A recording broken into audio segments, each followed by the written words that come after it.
Қазақстандағы тұңғыш президент күні Ұлыбритания астанасы Лондонда да аталып өтті. Біріккен Корольдіктегі меншікті тілшіміз Ғалымжан Қараманұлы сабақтайды. Кеш қонақтар алдында сөз сөйлеген Қазақстанның Ұлыбританиядағы елшісі Ерлан Ыдырысов мемлекеттің аз уақытта толағай табысқа жетіп, тұрақты дамудың үлгісі бола білгендігіне тоқталды.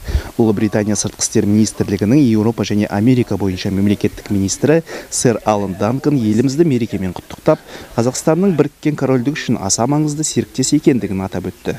Қазақстан өте маңызды әрі сенімді әріптес. Біз дипломатиялық қарым-қатынастың 25 жылдығын бағалай отырып, келесі 25 жылды асыға күтеміз. Салтанатты қабылдауға сондай-ақ Британия үкіметінің өкілдері, парламент мүшелері, ірі компания басшылары, қоғам қайраткерлері, академиялық топ пен дипломатиялық корпус өкілдері қатысты. Қазақстан аса қарқынмен дамып келе жатыр. Қазір елдеріңізде болып жатқан өзгерістерге ілесу өте қиын. Әрине, мұның артында президенттеріңіз Назарбаев пен қазақ халқы тұр. Ұлы мемлекет ұлы көшбасшыны қажет етеді. Президент Назарбаев дәл сол ұлы көшбасшы. Оның жасаған істеріне мен өте тәнтімін. Қос мемлекет әнұрандарын орындау сәті қабылдаудың көрігін қыздыра түсті.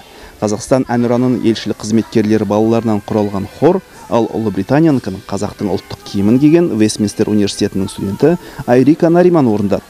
Қонақтар қазақтың ұлттық тағамдарынан және Лондонға арнайы жеткізілген Алматы портынан дәм татты. Ғалымжан Қараманұлы, қорытынды жаңалықтар, Лондон.